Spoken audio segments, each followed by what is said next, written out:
Welcome, everyone. I guess we are alive.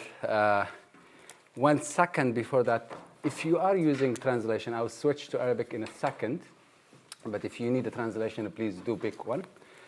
And if you're listening to translation, please make an effort to make your sound low, because it's actually going to be on the side of those around you who don't need it.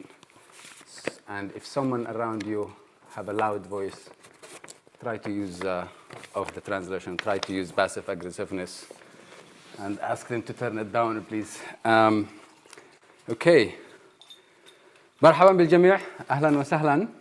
Welcome, everyone. I'm Farah al-Muslimi. I'm the Yemen Gulf specialist here at the Chatham House. I would like to thank all of you for being here with us. This session today is a part of a series of sessions implemented by Chatham House with a number of Yemeni and regional actors, specifically within the MENA program, led by Dr. Sanam Vakil. And this is also part of a series of discussions conducted by Chatham House on a number of countries in the region, including the Gulf, Iran, Libya, Iraq, Palestine, and Israel, and the Levant, as well as a number of other files, including economic files. This is also, I discovered this by coincidence, but this is a series of discussions of Nobel Prize laureates. Just an hour ago, we had a guest from Russia online, and we also had Muhammad Yunus from Bangladesh not too long before.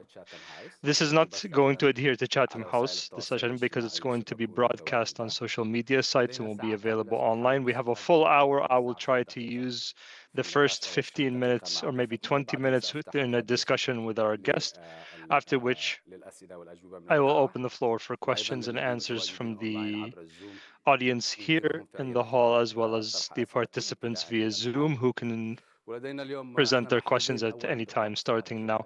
We're very happy with the weather today. We're very lucky with it. And she brought it with her. We're also very happy to have a dear guest, Mrs. Tawakkol Karman, who's someone I think that we all know. I'm not going to spend too much time introducing her and going back over her bio, but I wanted to mention a few of her achievements and accomplishments, the last of which was last night in Berlin when she was presented with the Guardian of Democracy Award. And she just arrived this morning from Berlin, straight from the airport over here. And so we thank her once again for that. And for making time for us. But in addition to that, Tawakkol Karman is a Nobel Peace Prize laureate for her role in peaceful struggle and freedom of expression and women's rights. She is also she established Female Journalists Without Borders. She is also the head of the Tawakkol Karman Foundation, one of the most important foundations working on developing youth around the world. She's also a member of the advisory board, the content moderation board on Facebook and Instagram. And she's also one of the most prominent faces of the youth revolution in Yemen. We differ a lot in our opinions, but I think we have one shared thing between Tawakkol and myself, is that we are seen as products of 2011. When we go back through and discuss the Arab Spring and the repercussions of that period, but I think one of the most important things was that it really empowered local voices in the region. Before that, we could imagine 99 speakers and discussers here in a place like this at Chatham House, but someone like myself or like Tawakkol would not be included. But those of us who were involved in 2011 remember what the situation was like before. Today, we have a lot of topics for discussion. This is, first of all, it is the 15th anniversary of the February Revolution in Yemen. So it's an opportunity for us to go back and discuss the lessons learned from the Arab Spring Revolution in Yemen. It's also 10 years on from the coup by the Houthi rebels against the authorities in Yemen. It is also an anniversary of or close to the anniversary of the intervention of the Arab coalition led by Saudi Arabia and the United Arab Emirates in 2015. So we'll discuss all of these, or as much as we can, of these issues in the 60 minutes that we have, in addition to the UN-led peace process in Yemen, taking into account internal developments. And if we have time, we'll also discuss some regional files, the Gaza file, the Board of Peace, and also, and because we have a Nobel Prize laureate, it'll also be interesting to ask her if she believes Donald Trump deserves the Nobel Peace Prize. And I think this is going to be a very important for us, the most complicated question. So welcome once again, Tawakkol, here at Chatham House. And I would like to start with February 2011, during the peaceful youth revolution in Yemen. This is an opportunity for us to go back into the past and think about where did February succeed and where did it fail, and what are some lessons learned that we can use in social transformations elsewhere in the world. And so from your perspective, 15 years on, how do you view the events of that February? I'd like to congratulate everyone and all of the Yemenis that we have here for the anniversary of the February Revolution.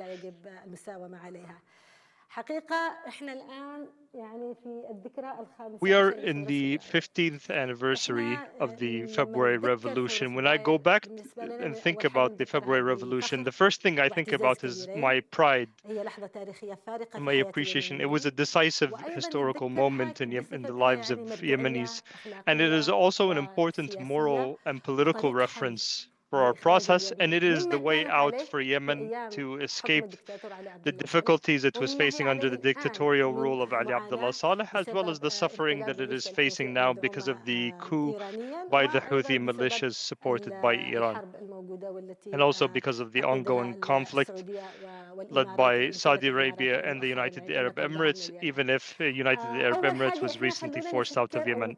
Well, first, I think when we want to talk about the February Revolution, we need to start by looking at it from three different perspectives, or three different important components. First, the justifications or the objectives of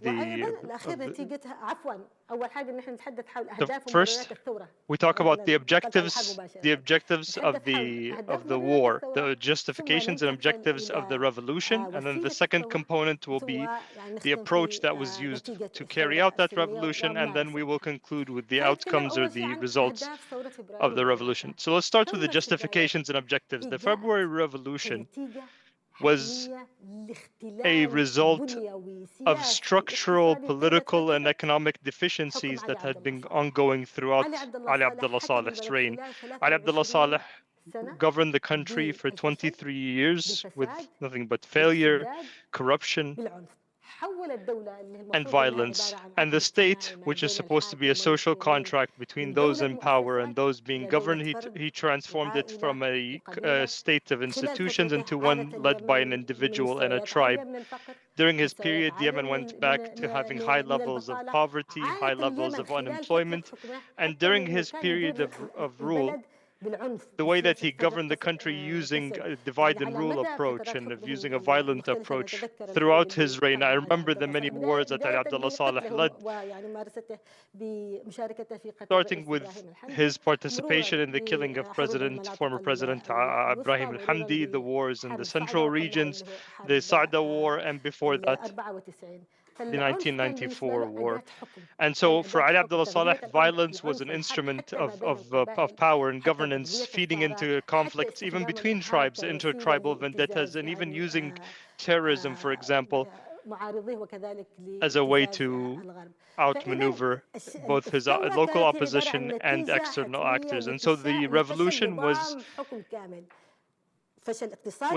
definitely going to be the result of the failure of that system, the political failure, the economic failure, the security failure of this regime. And this led to a political deadlock. Yemen reached a real political deadlock. The elections were unable to play the role that elections need to play in any healthy, functioning society. The reforms to the electoral registry was not implemented, and the electoral and political reforms were demanded by political parties, but Ali Abdullah Saleh's regime refused them, and this led to Ali Abdullah Saleh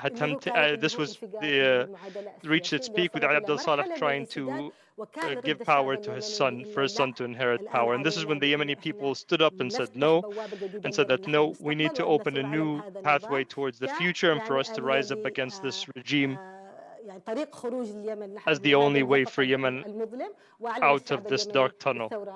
And the Yemeni people announced their peaceful popular youth revolution. But why did this revolution fail to leave this cycle of violence?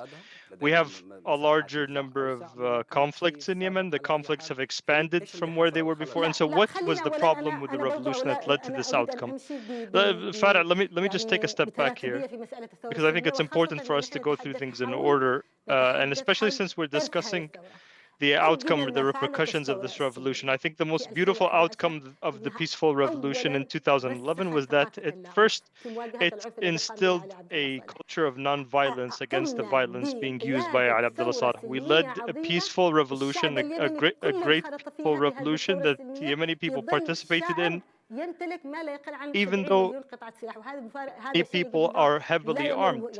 More than 70 million arms are in the country.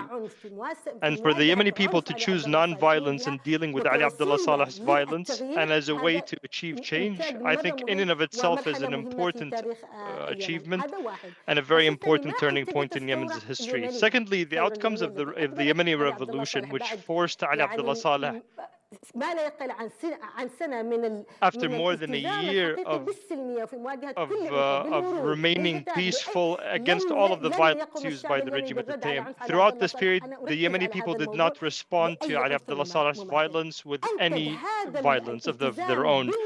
And this clear commitment to non-violence led to Ali Abdullah Saleh being forced out of power peacefully, and he left office.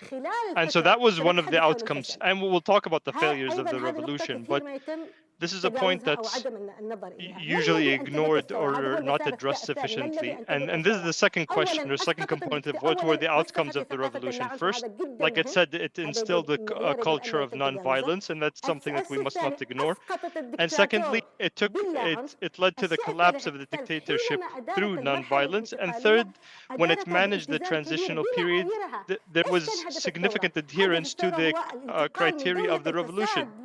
The objective of the revolution was to shift from a country of corruption into one that is democratic, one that protects the rights and freedoms, has equal citizenship, and has good governance.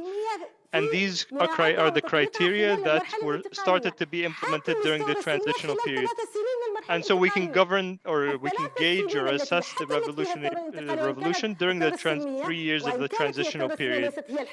And it's true that the revolution was not in power, but we can see very clearly what it led to. It led to full protection of rights and freedoms, including freedom of expression. There was not a single member of the political opposition who was imprisoned during the transitional period.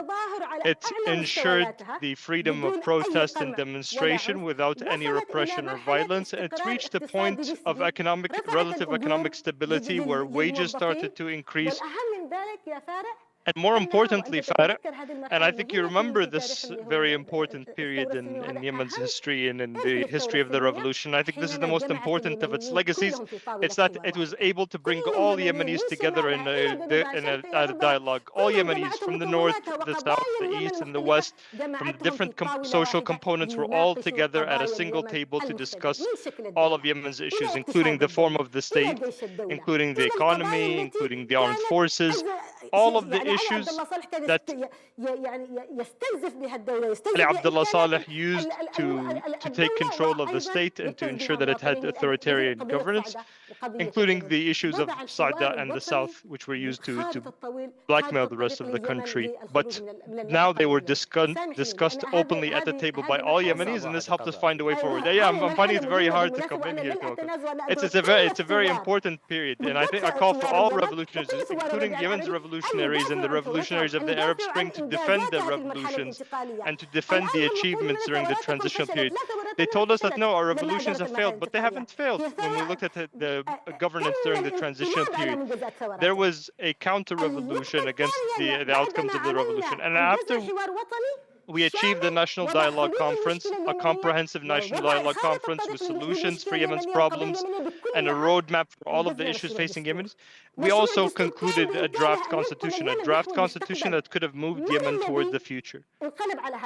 And who overturned all of this? Who hindered the peaceful revolution from completing its process? It was the counter-revolution, those who are against change, Ali Abdullah Saleh and those in the Houthi militias that he allied himself with, supported by Iran, and also the alliances with regional actors, including Saudi Arabia and the UAE, and I can explain that more in detail. And so these are the achievements of the revolution.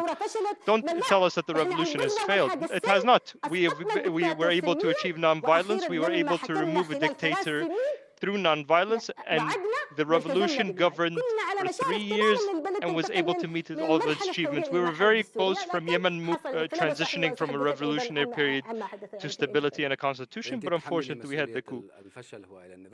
And so you say that the former regime and regional actors are the ones responsible for this failure. Yes, exactly. What about the political party leaders in Yemen? What do they bear the responsibility? The transitional failure, not that it failed, but it was forced to fail. The change that was occurring was stopped. There are 3 important factors that led to the failure or ended the positive change. The first was the retaliation by the dictator, that he was willing to burn everything to the ground if he was not in power. And it failed to create a state based on the rule of law, based on institutions and rights and freedoms during his period of power. And so he did not want it to be successful in achieving that after he left power. I think the decisive period was when the Yemenis were going to implement or have a referendum for the draft constitution. We were months away from that referendum for the draft constitution that was written after the dialogue conference, and there would be elections based on this constitution, and this would result in a new Yemeni state. And so the dictator Ali Abdullah Saleh, what did he do? He committed the biggest treason in Yemen's history. He allied himself with the Houthi militias, the Iran-supported Houthi militias. He allied himself with these militias, and him and his militias invaded the capital Sana'a, did not allow the constitution to be voted on and to be implemented, and he besieged the transitional authorities. But the surprising question here, it wasn't just that he allied himself with the Houthi militias supported by Iran, who also helped him in that, who helped Ali Abdullah Saleh. And this is where that unfortunately Saudi Arabia and the United Arab Emirates also supported him, despite the fact that Saudi Arabia and the UAE and Iran, they're all on different sides, and they have their own internal differences. And so you blame Saudi Arabia and the UAE more than Iran in the failure of the revolution? No, not of course not. But the UAE supported Ali Abdullah Saleh directly in taking over the capital Sana'a, and Saudi Arabia colluded because it was silent on it. And the Houthis were supported by Iran. And they agreed on one thing. They differed on many regional issues, but they're in agreement on ensuring the failure of the Arab Spring. They want to ensure the failure of the Yemeni revolution because first, they're afraid of any democratic system that it might then start inspiring their own populations. They're against the Arab Spring and peaceful revolutions in general. And secondly, they're afraid of this new Yemeni state that will be created. This is an important point. Look, the peaceful Yemeni revolution was an attempt, its main objective was to build a new Yemeni state. A new Yemeni state, one that is based on rule of institutions, of freedoms and rights, and sovereignty, independence. Sorry, we'll get to Saudi Arabia's agenda and the UAE's agenda, but and so we don't want to take too long. We've already taken 20 minutes, but I wanted to ask, after 15 years passing, is there no internal assessment of the revolution or any self-criticism? When I asked a lot of people online, what are your questions to Tawakkol Karman? Many of the questions or comments that were posed is, it does not make sense that we're still using this anti-regime rhetoric, that it hasn't changed after 15 years. Do you not think that this is the easiest thing to do, to blame the past, to demonize the previous regime and a large portion of Yemen's population? It's not about demonizing. We're talking about the justifications of the revolution. The revolution did not come out of a vacuum. It wasn't an adventure. The revolution was an impending result of the failure and the repression and the failures primarily of the previous regime. But what were the mistakes that were made by the revolution? Okay, that's quite. There are several mistakes that were made. I think one of the biggest mistakes was that it accepted immunity for Ali Abdullah Saleh. back the immunity that was granted to Ali Abdullah Saleh and ensure that there were not be accountability, because accountability is very important for justice. There was immunity without guarantees. And it wasn't one of the biggest mistakes just made by the peaceful revolution. It was also one of the biggest mistakes supported by the United Nations and the outside world. The second mistake were by the political parties. The partners of the revolution did not bear the responsibility. They committed grave mistakes and did not manage the transitional period in the way that it should have been managed. But all of these are still mistakes and not crimes. They're still mistakes. And starting with the fact that they're the ones who signed the power transfer declaration and they accepted the immunity that was granted to Ali Abdullah Saleh without any guarantees, and with him continuing to be leading the leader of his political party and continuing to have influence and authority within the military, which enabled him to spoil the transitional period. And there were other mistakes that were made during the transitional period. They allowed authoritarian role. There was also rampant corruption. And so there are many self-criticisms that we have, but there are also, these are still political mistakes made by the partners of the revolution, because and this also included the fact that they handed over decision-making at the national level to external actors.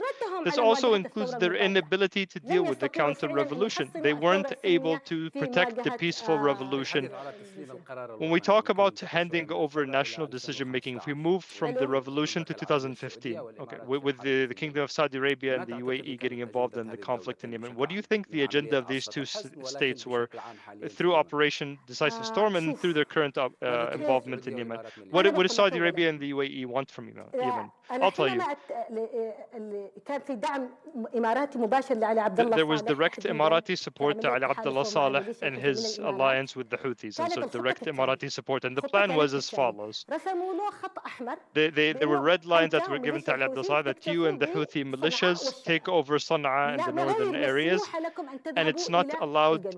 You're not allowed to go and expand into the south. But Ali Abdullah Saleh did not adhere to this, and he went to Aden. And so for Saudi Arabia and the UAE, Ali Abdullah Saleh had crossed the red line. And that is why they launched Operation Decisive Storm, or the Arab coalition led by Saudi Arabia, and during which they announced that their objective is to restore the Yemeni legitimacy and to counter Iran's expansion in the region, their alliance with the Houthis at Sana'a, especially after Iran announced that Sana'a was the fourth Arab capital that they had taken over. And so at that time, their announced objective was to support the legitimacy and to counter Iran and the Houthi militias. But in reality, their objectives completely shifted. First, the Arab coalition led by Saudi Arabia became a Saudi Emirati alliance, and the agenda or the objectives of the war were divided between them. If we talk about the ongoing Saudi Arabia and the just being in Hadramaut, no, it's been there since the beginning. When they set the objectives, Saudi Arabia had an agenda for the war, but it was completely different from the UAE's agenda. Saudi Arabia's agenda for Yemen during this war was to stop the Houthis, the expansion of the Houthis into the south, to take down the Houthi militias and Iran, but through Saudi Arabia's control of the state, through the internationally recognized government or the legitimacy, even if Saudi Arabia was in control of Yemeni government institutions. But the UAE has a completely different agenda. It does not recognize Yemen or the internationally recognized government. Its agenda since going into Yemen was to divide Yemen, for the north to be only under the control of the Houthis, and for the south to be in the control of militias that the UAE forms and that are under its control. In April 2015, you had a famous interview with Uqab, and at the time you welcomed Operation Decisive Storm. What changed afterwards? What happened to make your perspective change on that? So you believe, but it's there, and the interview's there on their website. I don't remember, but I didn't welcome it. I didn't welcome Operation Decisive Storm. However, what I had hoped and what I had wanted was that there be a real Saudi role in standing and confronting the Houthi militias, which were destroying the Yemeni state, and to confront the Al Abdullah Houthi alliance. And even now, I'm still calling on the Kingdom of Saudi Arabia to play a real role in building a Yemeni state. And we cannot build the Yemeni state in the way that they're currently operating. It cannot be done by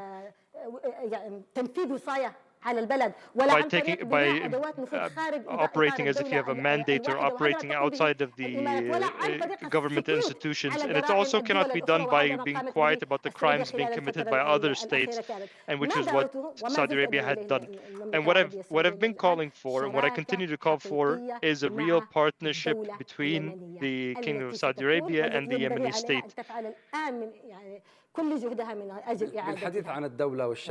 we talk about the state and this partnership, do you believe that the PLC, as it currently stands, is an attempt to build a state, or is it part of the external control you spoke about?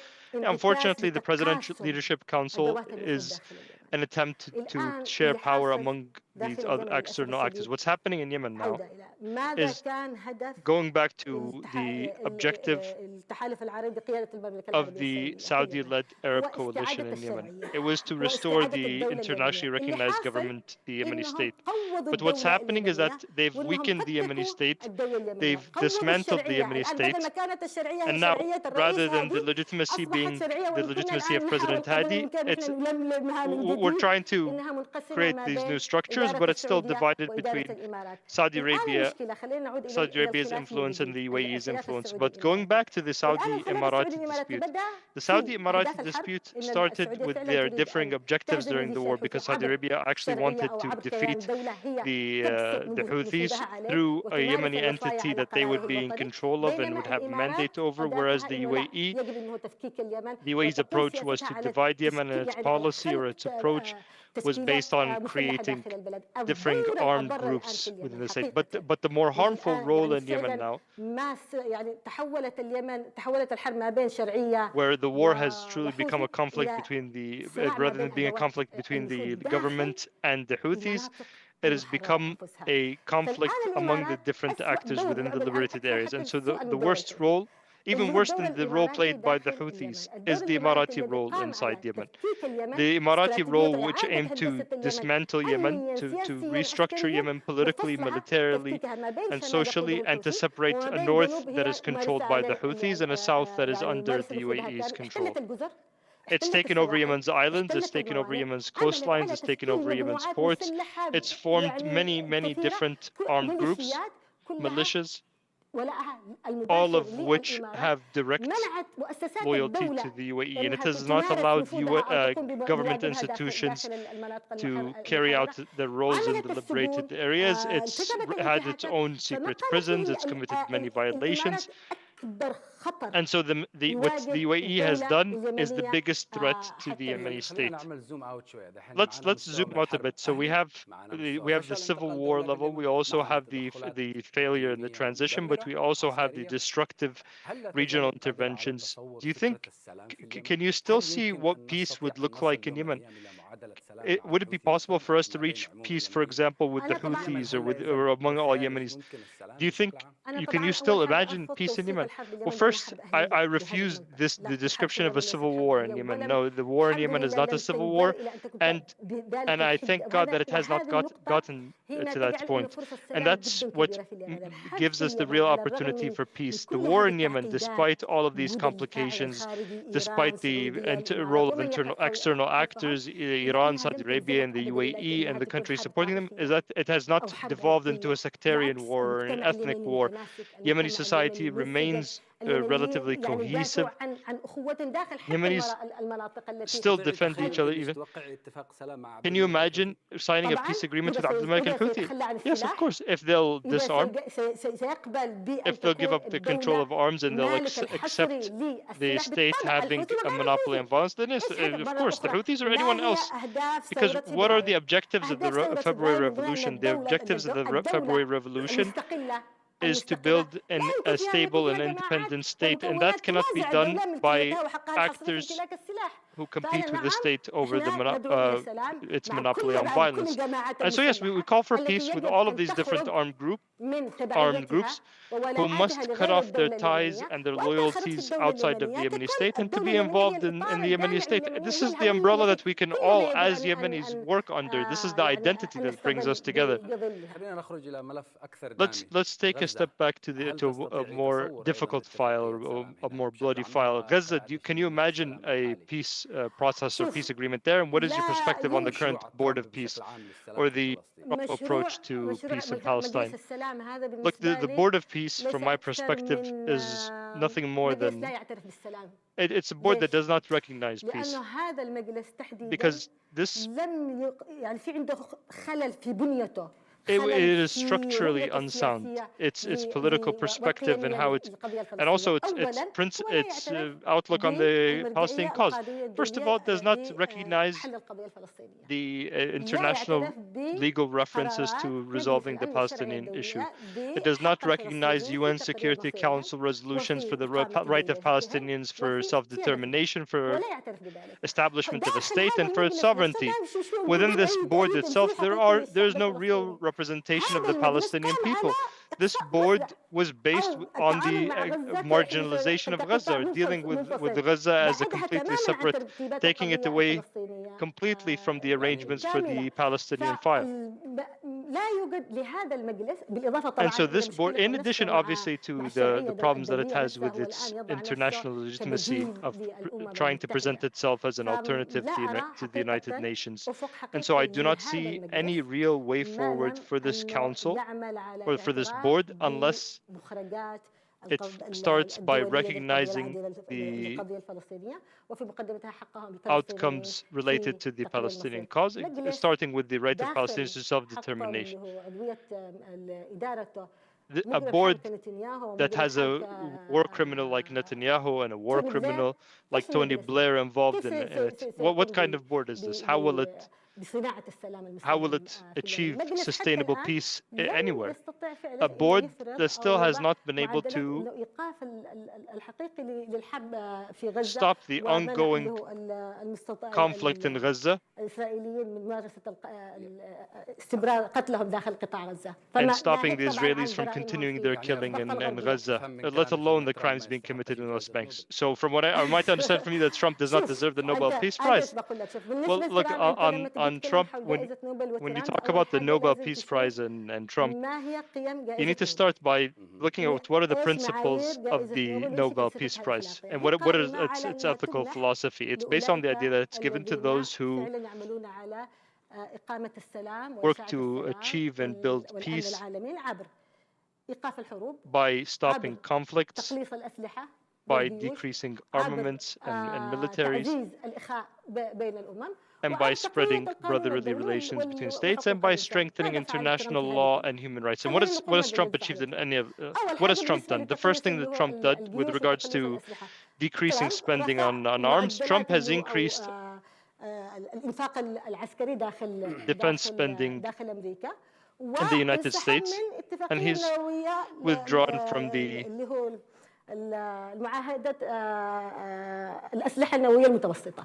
and the medium-sized nuclear agreement, and he also led to the increase in our military spending worldwide. And so that's the first point, that they didn't decrease militarization. Secondly, what is a conflict that Trump stopped? The 7 wars that he's spoken about. Because they say, I'm telling you why he doesn't deserve the Nobel Peace Prize. He has not decreased militarization, he's only increased it. There has not been, he has not really stopped conflicts around the world, and the two most important conflicts, the Gaza war and the Ukraine war, he wants to hand over Ukraine to Putin and not actually working to achieve sustainable peace based on Ukraine's rights to restore its sovereignty over its territories. In Gaza, the same thing. He hasn't done anything. He's given up the Palestinian cause. He's turned Gaza into a real estate deal. Let's talk about. Give me a second. Give me a second. The most important thing, an important point for me here is increasing these brotherly relations. These are the principles of the Nobel Peace Prize. What has Trump done? He's only increased fragmentation, of spreading hatred within the United States and between different countries around the world. He's become a source of fascism around the world. This polarization that we see increased between the people, the Democrats and those supporting democracy and those supporting authoritarianism. And so does he deserve it based on? But most of the people who have gotten the Nobel Peace Prize, we have Abiy Ahmed, for example, who got it and then started a war. Obama used drone strikes on Yemen more than Bush did during 8 years. And so when they talk about these moral principles, I can't defend. There are some decisions that I can, and the Nobel Committee says that we can't assess what somebody is going to do after they get the prize, even though I hope that, there could be more focus on it. But you asked me whether Trump deserves it, and no, so definitely the answer is no. He hasn't done anything that is in line with the philosophy and the criteria of the Nobel Peace Prize, which is based first and foremost on respect and spreading peace and stability. He's already gotten one from FIFA, so it's not a problem. He's already gotten something else. But we'll have one final question before we open it up to the audience. And this question is on the media, especially with your background and the work that you do in the media and the role that you play on the advisory board to Facebook. The state of media around the world. Are you concerned about the state and the huge amount of misinformation that is spread daily around the world? How do you view this on the state of misinformation, especially on social media? Before that, I think it's important for us to talk about the state of democracy, because this is one of its outcomes, that democracy around the world is at risk. And this can be clearly seen through these major corporations, those who control the algorithms. And as much as these help support freedom of expression, and this is the role that I play within the advisory board on Facebook and Instagram, to what extent are these advisory boards actually effective? We try, I think it's difficult to actually say, but first, to protect freedom of expression on the one hand, while also protecting people from misinformation, from incitement, from violence, and other things that have unfortunately become the algorithms of these companies unfortunately contribute to spreading these divisions among people. But the idea is that we should not make them the only criteria that we must work to combat. These platforms and these companies are also an important source for people's protection, for protecting people's rights, to support freedom of expression.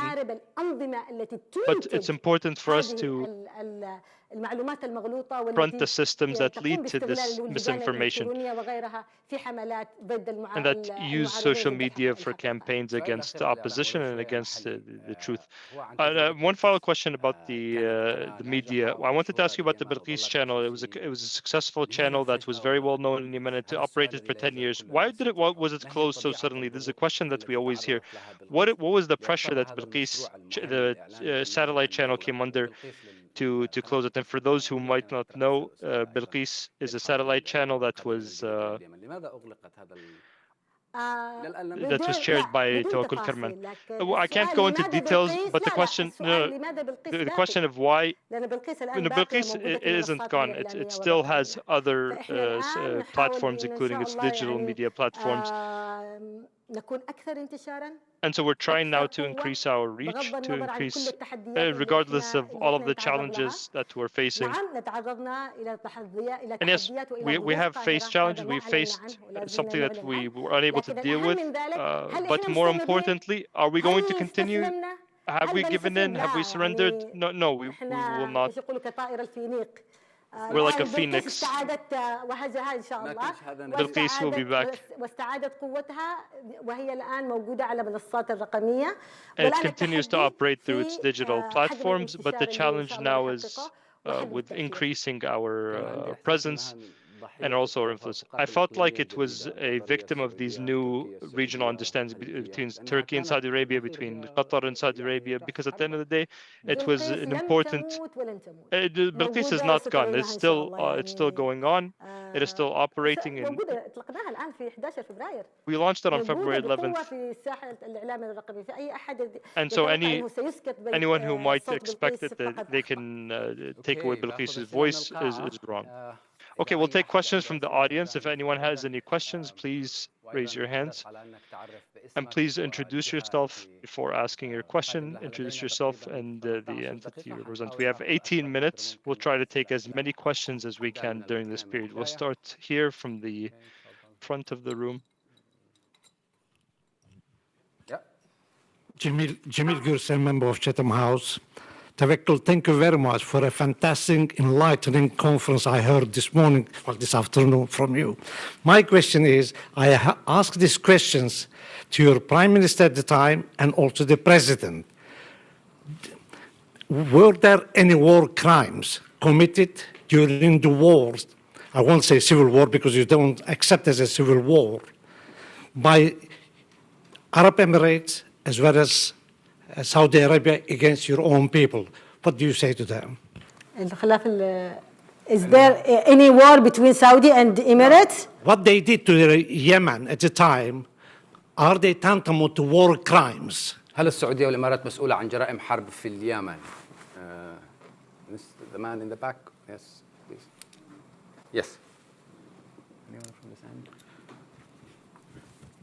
هتكلم بالعربي. تفضل. I'll speak in Arabic. Yes, go ahead. الأستاذة توكل شكرا جزيلا. Thank you very much. If you could please introduce yourself. I'm Abdul Jashab. I'm a Sudanese British national. حينما كانت الأستاذة تتكلم. When you were speaking, you reminded me a lot of the December Revolution in Sudan. There was a lot of similarities between the revolution in Sudan and the February Revolution in Yemen. When Farah asked you about the mistakes that were committed or the mistakes that were made during the revolution, this reminded me of the December Revolution, the same mistake that the revolutionaries did not use the revolution to hold the war criminals responsible and accountable.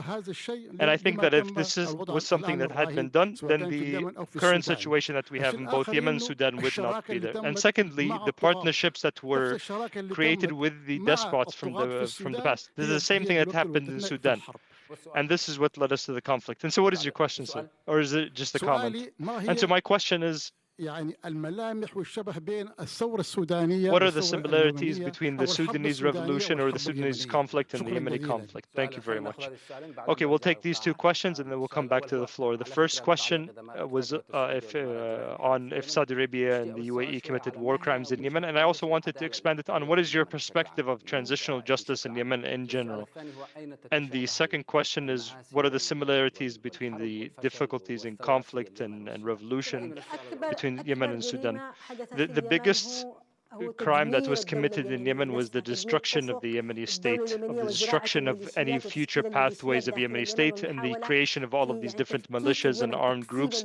And so this attempt to fragment the country, and I believe that's the biggest crime that has been committed and continues to be committed by one of the actors in the coalition, which is the United Arab Emirates. Now, the difference between the UAE and Saudi Arabia, it could actually be an important turning point in Yemen's history. The opportunity to leave this dark tunnel, if it is invested in well. And what this requires is that Saudi Arabia, along with the internationally recognized government, which needs to be independent in its decision making and needs to deal with Saudi Arabia as a partner and not Saudi Arabia dealing with Yemen as its backyard. Saudi Arabia needs to work to build a strong state in Yemen, one that would play an important role in supporting Saudi Arabia's security and regional security. And the opportunity that Yemenis have now is to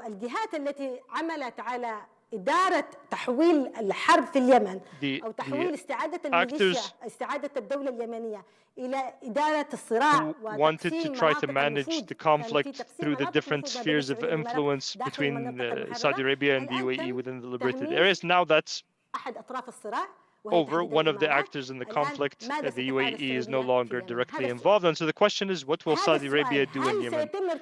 That's the question. Will they continue to commit new crimes in Yemen by fully destroying the Yemeni state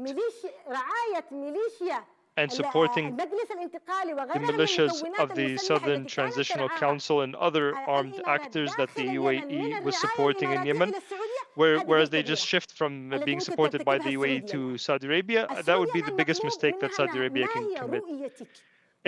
What we need to understand from Saudi Arabia is what is its perspective on the new Yemen. There cannot be a solution. There can't be a middle ground between the country continuing this way with no peace, with no war, with no state. This will only lead to Yemen's destruction and will lead to it becoming a real hotbed of conflicts that will spread to threaten not just Yemen's security, but the security of the surrounding region. Let's move on from the past. For us as Yemenis, as a Yemeni, and I'm not just saying this to try to get closer to Saudi Arabia, and I've said this before, Saudi Arabia needs to correct its approach to Yemen. Yemen's strength and stability means Saudi Arabia's strength and stability and vice versa. And so it's important to understand what is Saudi Arabia's perspective on New Yemen. Anything that we want to talk about Yemen, everything else is details. The question now is, what is Saudi Arabia's perspective on the solution to Yemen, as well as the internationally recognized government represented by President Rashad al-Alimi.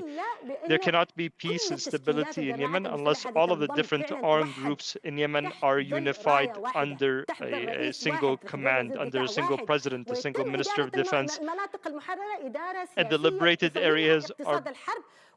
We end the war economy, or the state of the war economy, and everyone focuses their efforts towards the Houthis. When it comes to the war crimes, specifically on that question, the war crimes that were committed by the UAE, there's no statute of limitation. We will hold the UAE accountable for every crime that they've committed, and Saudi Arabia as well, unless they correct their approach. This is an opportunity for Saudi Arabia to make up for its mistakes in Yemen. Since it started with its alliance with the deposed President Ali Abdullah Saleh when he was in power, and also its collusion with him taking over the capital Sana'a, and also its keeping quiet about the UAE's crimes. 10 years of systemic destruction of the Yemeni state, and Saudi Arabia has not done anything. Do you think this applies to Sudan as well?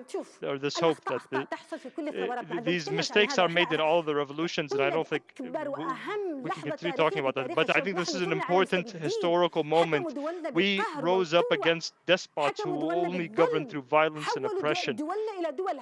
Those who have transformed their countries into fragile, failed states. And Omar al-Bashir comes at the top of this list. And so we need to be proud of our revolutions, and we need to be proud of the transitional periods. These are all, there will be mistakes. It's not going to be perfect. Even though we wanted tolerance and stability, and we wanted coexistence, and that's why we gave them the immunity, and that was the mistake. But the crime, and not the mistake, is those who led the counter-revolution. And that's what we need to name who committed this. And the UAE is the one who did this. They're the ones who support the rapid support forces. And they're the ones who are committing crimes against humanity there. And the UAE supporting the STC militias in Yemen, which aim to fragment and divide Yemen. It has a very clear project to destroy and fragment the region, leading an attempt to increase the influence and strengthen militias. And this is the criminal that we need to hold accountable. For Yemen and for Sudan, it will be held accountable no matter how long it takes. There's a question online, and we'll take another question, but there's a question online from your friend, the formal the British ambassador to Yemen, Nicholas Hafton, is asking, what should the international community do next to support the Yemeni people and also to support the peace process? We'll also take an additional question here from the hall. Yes, please. So the question is, what can the international community do to support Yemenis? And your question, and if you could please introduce yourself. Independent Yemen researcher, thanks so much for your insights. You touched a little bit on the role of the political parties in Yemen during the revolution and afterwards. I was wondering if you could elaborate on the role of the Islah Party in Yemen. What do you think has led to the suspension of your party membership in 2018? And what do you think is the role of the Islah in Yemen today? Thank you. خلينا نبدأ بهذا السؤال. باخذ هذه السؤالين. ما هو رأيك لدور الإصلاح؟ We'll start with these two questions. What is your perspective on the Islah and also your suspension of membership in 2018? And then we'll go back to the second question. Well, look, the Islah Party is a very important political actor in Yemen. Our problem in Yemen now is that there's an attempt to marginalize politics in the political process, demonizing the political process and leaving everything for militias and the language of violence. All parties, not just the Islah, are marginalized. Our decision-making at the national level as Yemenis is captured, not just in the state, but even within political parties. And this attempt to make Yemen more isolated with less political activities, this is one of the biggest crimes committed by all actors, including by those who are warning against the Islah Party. The Islah Party is a political actor that needs to become active again within political life, like the Socialist Party, like the Nasrists, even the General People's Congress. I think it's important for political actors to become... The real crime that's being committed in Yemen now is this criminalization and marginalization of politics, with only militias being in control and only the language of violence being heard. That's all we heard. That's all we hear is militias. We don't hear about politics, political life, political tools. And now we see this more, even the idea of democracy and political pluralism. And so what you see today by the United States and the United Kingdom of sanctioning the Muslim Brotherhood, do you think this is a mistake and this is criminalized politics? I think this is the biggest mistake that they've made. How could the Muslim Brotherhood be considered a terrorist group when most of its leadership is imprisoned and has died in prison? Calling for peaceful struggle as a real way to demand rights and freedoms. I think it's important for them to revise these decisions, especially with regards to the Muslim Brotherhood in Egypt and obviously in Yemen. The Muslim Brotherhood in Yemen was not included. With an eye on the clock, I will take the second question of what the international community needs to do to support Yemenis. And just 30 seconds, because what the international community, I think the first thing they need to do is to deal with Yemen as a state with sovereignty, not deal with it as different tools of or spheres of influence between different external actors, and help the Yemeni society and the Yemeni state to end this war, either through a political process or through a decisive military victory. But for the situation to continue as is, with no peace, no war, and no state, this is only going to strengthen the Houthi militias.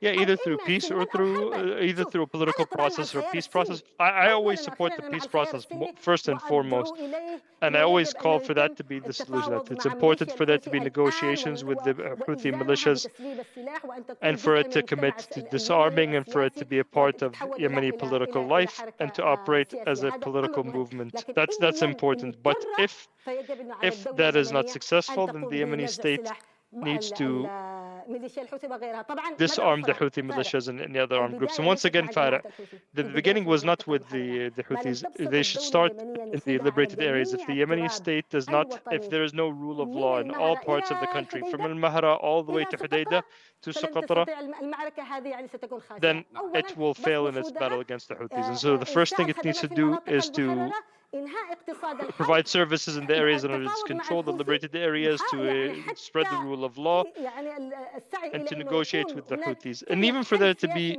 a political solution, to work towards a political solution with the Houthis, or to decisively end this, to end the Yemeni people's suffering. But ending this crisis first through peace process, and end war as a final resort, but it must be quick, and it must lead to the creation of a strong Yemeni state, a unified republic, one that is democracy, one that is based on good governance, and not one that is captured, not independent in its decision making or its resources, or whose sovereignty is hindered anyway. Raise your hand so I can see you more. Hi, my name is Florin. I'm a consultant. Thank you for being here. Short question, please. I know we're on the clock. What is done to combat radicalization? You talk about peace, but still you mentioned that we do have on the ground 70 million guns. How can we combat Al-Qaeda and ISIS in the region? Thank you. سؤال ما الذي عمله مكافحة القاعدة وداعش؟ Wait for the microphone please and introduce yourself. عندي سؤال نوعا ما خارج سوري دكتورة أماني الهاشمي. I'm Dr. Amani al-Hashimi. I'm a researcher focused on Arab affairs. I had a question بالنسبة للأمر فيما يتعلق في اليمن. The situation in Yemen, starting from the revolution and until now, Yemen has had around 8 governments or cabinets during this time. In your own personal opinion, this current government that was formed, or the cabinet, the appeasement cabinet, do you think it will be effective from 2 perspectives? First, do you think that if the Houthis are disarmed, Yemeni actor, will it be accepted? Or do you think that this is something that will be postponed until a later stage? And the second part of this question is, can this government decrease the influence of external actors? Because the government now, we see a lot of it has a lot of ministers, it's become ineffective, and it's completely reliant on Saudi Arabia. Saudi Arabia, for example, paying a year's salaries in advance. This shows weakness on the part of the government. And so what do you expect? Okay, we'll take one of those 2 questions on the government. And I wanted to add a question that we got from online as well, and on the same way of, how do you think that a monarchy could help support democracy in Yemen if you're relying on, and also the second question on Al-Qaeda and ISIS, because we can't talk about Yemen without, no, we're not relying on Saudi Arabia to bring democracy to Yemen. We're asking Saudi Arabia to not betray Yemen once again, because this is something that is in its interest. Its national security and its strategic security depends on this. And so, and Yemen cannot be Yemen if it's not a republic or not a democracy. And so we need a real partnership with Saudi Arabia. And this is a real opportunity for both us as Yemenis and Saudi Arabia, for regional security, for Saudi security, and for Yemen security. And so it's not reliance on a monarchy to bring us democracy, but showing it that it's in its interest to not fragment and destroy a republic, democratic, and free Yemen. And secondly, about this cabinet of appeasement, at the end of the day, what can we do? We're out there in the wet, and we can't get dry at this point. Rather than strengthening the government, they've further fragmented it and distributed, with half part to Saudi Arabia, part to those who are closer to the UAE. And I think the first solution now is to leave all of the UAE's sources of influence within the government, all of the UAE's tools and of power. You're saying that the internationally recognized government, or the President Rashid Al-Alimi, forced the UAE out of Yemen, but they still haven't forced the UAE out of the PLC. Its instruments are still in the PLC. And it's important. The first step will have to be in fully forcing the UAE out. Okay, with regards to Al-Qaeda and ISIS, our revolution was the biggest proof of how to stop Al-Qaeda and ISIS. Throughout all of the Arab Spring revolutions, did we hear of a single Al-Qaeda operation during this whole period? During the period of the Arab Spring revolutions, this was the best example, or the best solution to end this kind of radicalization and terrorism, through these peaceful revolutions. If you want to counter Al-Qaeda and terrorism, the first thing the West needs to first not collude or to conspire against these peaceful revolutions. This is a very important point, because it's now being said that these peaceful revolutions are what led to the spread of terrorism. What led to terrorism and Al-Qaeda are the despots, first and foremost. They're the ones who used Al-Qaeda and terrorism as a way to strike out against their political opposition, and also to blackmail external actors. Ali Abdullah Saleh being at the forefront, he was the biggest supporter of Al-Qaeda in Yemen. He funded Al-Qaeda financially, provided it with arms, provided it with areas to operate, and he used it against his political opposition, against external actors. After the revolution, and this is the same thing that I said to the Chatham House researchers, I want you to carry out a real assessment of the relationship between despotism and terrorism. And I'm calling the same thing. The relationship between the UAE also and terrorism in Yemen. No, terrorism is a tool that was used whenever the UAE needs it. It operationalized these terrorists and Al-Qaeda and ISIS and others, and whenever they need them to calm down. And so don't hold us responsible for that. We have a very clear solution. We're the ones who have kept this radicalism and extremism quiet, and peace and stability was the only way. There was an additional question that we had from the chat. Sorry, Farah. Let me. I need to vent. They conspired against our revolutions. They were quiet about these dictators and allowed them, and even allied themselves with the dictators for such a long period. And after the revolution, and I'm talking about Western governments here, they allied with the dictators against any modern state because they believe that these dictators were the only way to guarantee their interests. That it's a dictator that they can control is better than people making the decisions. And then they conspired against our revolutions, either by being silent or directly conspiring. They supported the counter-revolutions, they supported the militias, they supported the chaos, and now they're quiet about the role of counter-revolutionary actors in the region. And so how can we not have Al-Qaeda and violence with all this fragmentation and chaos and violence? Well, how can you keep quiet about the fragmentation of Yemen? This new Middle East, through the use of the UAE as a functional state, is something that we completely refuse and reject, and the Arab people will stand against it. And so we don't need Al-Qaeda or ISIS or all of that. We want to build democratic states that can be partners of any external, international or regional actor in countering terrorism and maintaining stability. There's one final question on the Yemeni woman, and I want to hold you... but you wanted to continue talking about Al-Qaeda. No. As a Yemeni woman, I'm just coming from an important meeting in Berlin, where I was given the prize of a guardian of democracy. But I said it there that when women stand up against oppression and corruption and terrorism, this is when women are defending the rights. Democratic rights, first and foremost, are women's rights. And so when we talk about oppression, when we talk about against terrorism, when we talk about the collusion of Western states and Western governments with our despots and with the counter-revolutions, I'm defending women's rights, because women cannot raise their voices in countries with this level of repression. We've already gone 3 minutes over time. I know that we have a lot more to speak about. I apologize for those who haven't been able to ask their questions. Tawakkol will still be here with us, and you can talk. I told him that I'll speak in English. Please speak in Arabic. So I hope that my soul was conveyed to you and you understand everything. And thank you for coming. Thank you, Farah, for شكرا لك وشكرا للزملاء اللي حملوا هذا Thank you very much. Thank you to our colleagues who supported as well as the interpreters for the support. Thank you very much.